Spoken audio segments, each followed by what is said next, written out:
Yeknaba Thengnaminasi Hairagadi, Aikoi Punsinba Mathautai, Aikoi Punsindragadi, Yeknaba Thengnabada, Mai Pakpa Sungam Ngamloi, Maramaduna, Aikoi Punsinba Amadi, Yeknaba Kanano, Haiba Khangba Mathautai, Haina, RPI Athawalegi, National General Secretary Su Oidiba, Social Activist Maheshwar Thounaojam na Fongdokre, Mathaki Wafamasi, Joint Coordinating Committee Khangabok Nasinduna, Khangabok Mayai, Lailam Thofam Community Holder, Let's Fight Against Chin Kuki, Narco Terrorists and Illegal Immigrants. Haiba Hiramda Pangthokiba Miyamgi Oiba Khana Nainaba Mifamda Maheshwar Thounaojam na Fongdokibani Manipuri film ge actor Soma Laishram Amade Haisnam Indu Yauna Pangthokiba Mifam Aduda Maheshwar na Makhatana Hai Aikoi Hojik Ahanba Oina Mapal Lamdaki Changlaklaga Manipurbu Muthatnaba Hotnariba Chin Kuki Narco Terrorist Sing Ase Thengnaba Amadi Marufangna Muthatpa Mathautai Aikoi Manungi Fattabasingdi Kona Thengnase Aikoi Hojik Isa Ngakthokpa Khaktanatana Aikoi gi oiba demand ama thamausi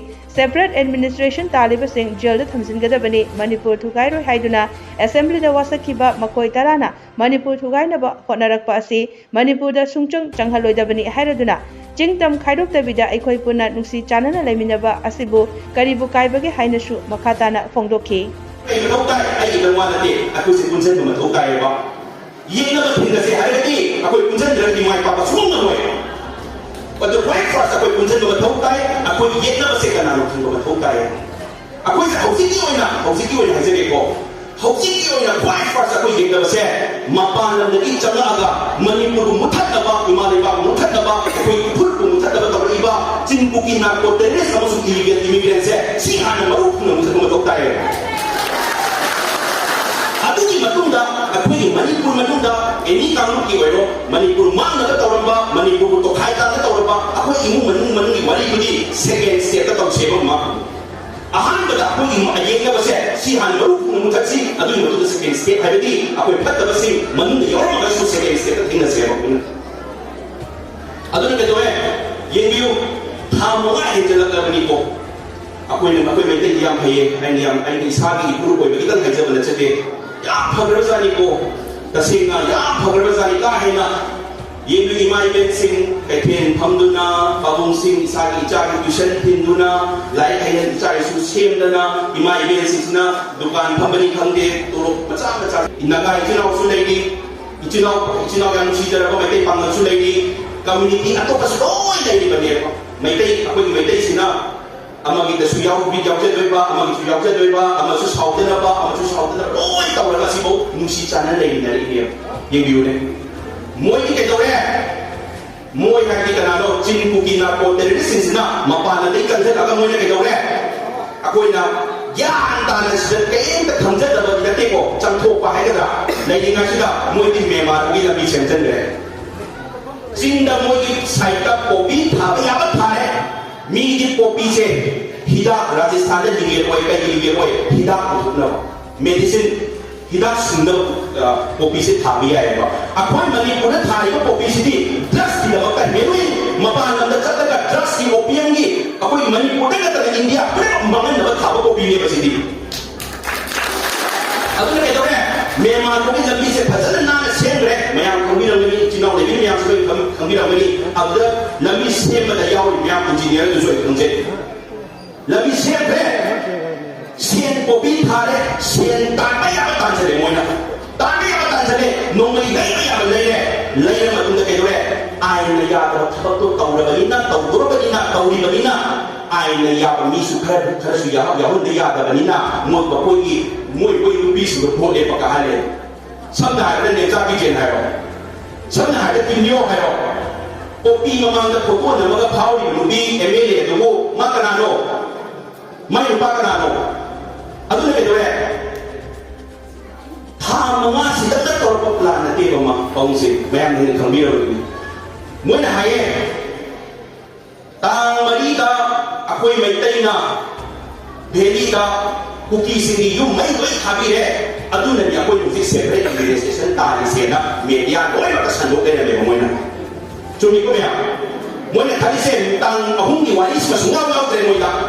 mo na hara ka to siya tang marida akoi gi maitai majority sina kuki minority da akoi gi church mai khabire akoi gi yum mai khabire harga media da loi sandoga adunani akoi separate administration pamjaba na chate akoi gi sutta gi moi maitai ne wot pira padu da akoi separate administration ta gi haireba wai machin thiba kamu ne haire kani no haise net ya yaron gi korean youtube tu check to bio sahi kudingi mamang lagi sahi manga taru tari nipan mamang lagi Delhi Parliament State over jaga sida Kuki activist moi leader banyak pun saya jaga aku separate administration pa mi Manipur lagi aku separate administration pa mi Manipur lagi hai do atu matan tu aku mai ni moi yu mai kham ra dai ro ne thani ko atu ni ta ni moi mamang ni do plan ni base mamang ni do plan ni yen yu ne aku manu ni wali na ti mi se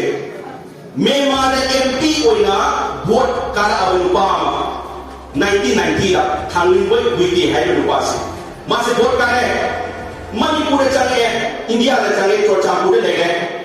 magi terrorist group mah hange JRA na Zombie Revolutionary Army hai hange terrorist mulai terrorist activities kau apa tahu deh matung dah kau deh 2008 dah 25 militant groups haibagi kun mga Kuki ilagaw luka central government ka Manipur government ka kullaga tripartite agreement through agreement sign down suspension of operation haibagi sagam da lega kuthong na daba na koi nomai ko phasna pae ga daiba adu ma ta ke yang loging bamna government stipend haibagi government to from bi ko ma adu ka moi to pi ga thamsi ga yiro da habi ro ne adu ni ke dore moi to si ka na pi no government pi da ro government di masyas kata jadi no aku nak tax fee na tro memang cumi ko aku nak tax fee na government kare government na moi ke pi adu tak ni dore koi thopai wa ne moi to ro siapa na bi sa ba ne ni adu ni ke dore no mai supa hen ba adu ma to ro su pi ba adu ma yu na sa ka aku imai ne ya ha ko so mo ben ha ge mo ta re ni ya su ba ndra adu ni ke dore 2008 ta to bi ka tho ni ko hausi ka je ne ai ko military group sidi Hanya crisis sida yaw na mali ko ay na NIA na magkakaroon na as. Ato lumito dahil security advisor magi officer sa panin. Sir, NIA na office tuloy hari ko ka suse advocate suse na putri kanino ay matanda security advisor na kay hari kita ang dali may masuk positive na hari. Mahesi kami lo kakna ko matanda designated kaya do da mo Kuki military designated kaya do da mi kanam le yong ni le mong thok to mo sukna da mi ong da le yong ni adu atai yang dai sa ba atai mi ang di akoy mai kai hat ngen sa ki ba atai ba adu ta ri en hare adu ni sir su phang ni hare enai ni su pi that means su agreement atai na thok ba ke do ge na hai ma tam da Mahesh ai di authority na te ai di duty di ai di leader su na te ai di report pi ba thok pi ni Lokor pa tudi central government state government ni yana kan lokor ka ni hai ba adu phare ke kai ni som hai chu me de adu ni report to chum na pi ro lokor pa tudi akoi ka san jara ke hai me bai ni process me ang na ka no mai ka pi ka te chin da ni no mai ka phara pa ko ni ka ka ya ni ka hai su ye ni me sina su no mo yo ni mi chu me chu mi ko adu ni point for the suspension of operation hai agreement se si mo Kuki military group kun mga to bisa sinta kudak na pun mathok tayo ma ako ya pa masikari no separate administration na buena piwa na hari mo tong ko piwa ya na taba pag na iba hari masindo legal ni matuli na siya na namsan mo hari taba din muti Kuki MLA tala ako Manipur wa assembly do wasa ko matanda kumai ako Manipur ki integrity kay lo pero wasa ki mo tala na to mo tala Manipur Thugaiba tau saya tu mau macam Manipur Sungchang jangan orang kena hire kena orang na. Mau Mizoram adalah Myanmar adalah mau ini kusi negara semua buat Manipur hire lepas jadi makanya MLA yang mau ina wasak pendahulu maka Manipur Thugaiba tau kami na makanya Manipur Sungchang jangan orang kena lepas. Mayang lagi hire Mahesh nang yang sora ngangi nalar kan nak jadi kino. Iman lepas tay na wang ngangi. Imai ben tu man da yang ne athau basing kya mang na ye du athau basing de thoi ko thawi ku sumyam yo re ma video to ye ni se ngai jing gi apoi inau ngalai ba asu inau chin thai man gi video to ye ni ra ma tro makasay ko pa sila tharaga makoi ko hati bagi mong dugo ay mo di sani mo ay hindi mo di sani din tampi de ba tambu ne mo yen bi ne kun ta kunai pai kun ta ba heman sin masu ni koi ngami satra kai khang da ba mo koi da mo gi ma gi photo thora pa kan da ko yen ba mong gi de heman je ni mama na kai hai icha no ba do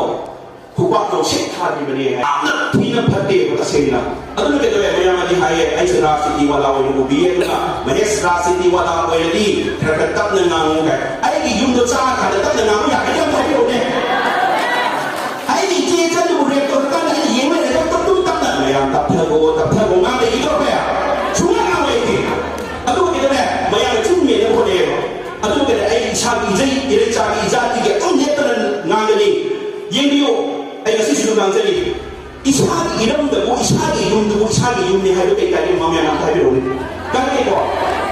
ai koi ge no ni da gi dum kun da ni da ni da ni jing tam khai dok ta bi da sin na bi topic ama bu di ko ya su na cha na pen chen se ka ni no ai da Rajasthan da Delhi da Mumbai da Chennai da Guwahati da ai si wali se ho ja ko ma da ma ye si wai kai ma ro ni no asi di fundamental rights right to equality right to live fundamental rights lo na violate ta le ka ni no isagi iram dam da bo isagi yum da bo 6 to 8% khak dai ba se ma ya ya ni ba ta hai no ya ni ni ko adu ke le ai hai da di jing tam khai dok da bi da ma ya ye no mi nu si na dai da ni su mai na be ni da ni da ni su mai na sin su yau na akwai mai dai su una kullu da nu si cha na sa ma da cha ma dai da ba se kai kai da ni ya ta hai no ne Manipur si culture da hiram pulmakta yamna rich oiba aduguba state amani masidai sida hoi kamu mayam ama nushincharana punna le minare nushinana le minare ba hoi kamu murak sida mapandagi lakpa mioi krana Thugaiba sini masih hoi lidi yamna lebak thibe hojik ilang se hoi kitan entrar padoina unari mayam nasu adu network nasu oisan drugs na habaga supporate hagata liba generation tungdala kadaba angangsing amadi group kaya muthat kaya bagi chance na wangale aduna Manipur degi popi maru phang thani nasi drugs muthat nasi narco terrorist ki mayota thoi punna changjan nasi loi ji phoba lan se khoi na ngam ji phoba la theng ni kisi